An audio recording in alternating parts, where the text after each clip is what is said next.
روزے کے متعلق ایک اہم مسئلہ جو اکثر اس سلسلے میں سوال کرتے ہیں کہ اگر رات کے وقت ناپاکی کی حالت ہو گئی، یعنی احتلام ہو گیا، یا بیوی سے قربت ہوئی اور نہانے کی ضرورت تھی، حاجت تھی پاکی حاصل کرنے کے لیے، لیکن ٹائم نہیں ملا، وقت نہیں ملا، سحری کا وقت ہو گیا، تو اب سحری کر سکتا ہے کہ نہیں، روزے کی نیت کر سکتا ہے کہ نہیں؟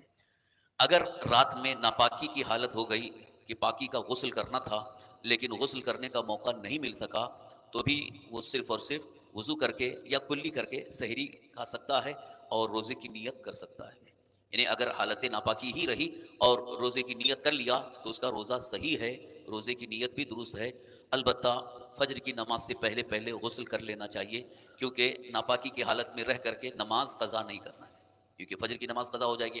ناپاکی کی حالت میں رہیں گے، روزہ تو درست ہے، روزہ تو صحیح ہے، لیکن فجر کی نماز قضا ہو جائے گی، اس لیے فجر کی نماز سے پہلے پہلے غسل کر لے اور فجر کی نماز وقت پر ادا کریں۔ تو یہاں پر یہ مسئلہ واضح کرنا تھا کہ بعض لوگوں کو یہ شبہ ہے کہ ناپاکی کی حالت میں روزہ نہیں رکھ سکتے، ناپاکی کی حالت میں غسل نہیں کیے، پاک نہیں ہوئے تو روزہ کیسے رکھیں گے؟ حالانکہ اس حالت میں بھی روزے کی نیت کر لیے تو روزہ صحیح ہے۔ یہاں تک کہ اگر کوئی ناپاکی کی حالت میں رہا، غسل نہیں کیا، سحری میں اٹھنے کا موقع بھی نہیں مل سکا، سحری میں بھی اٹھا نہیں، یہاں تک کہ فجر کی نماز بھی ہو گئی، ایسے وقت میں اٹھا کہ 8 9 10 بجے 11 12 بجے اٹھا اور پتہ چلا کہ ناپاکی کی حالت ہے، تو اسی وقت سے وہ نیت کر کے روزہ رکھ سکتا ہے۔ نصف النہار شرعی سے پہلے یعنی ظہر کبریٰ سے پہلے پہلے نیت کر لے، یا اگر رات میں ہی نیت کر چکا ہے تو وہی نیت کافی ہے۔ اور اگر غسل کرنے کا موقع نہیں مل سکا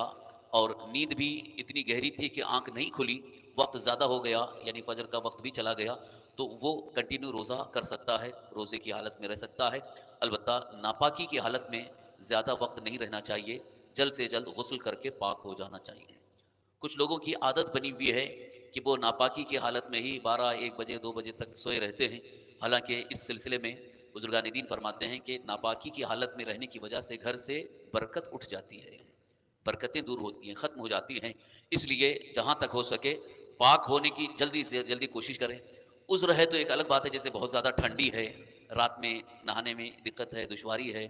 گرم پانی نہیں مل سکتا ہے، تو ایک طرح سے عذر ہے۔ لیکن آج تو الحمدللہ سب کے ہاں انتظام رہتا ہے، گرم پانی کا بھی انتظام ہو جاتا ہے، تو اس میں تاخیر نہیں کرنا چاہیے، جتنا ہو سکے جلدی غسل کر لے، نہا لے اور وقت پر نماز بھی ادا کر لے، پھر چاہے تو فجر کے بعد سو سکتا ہے۔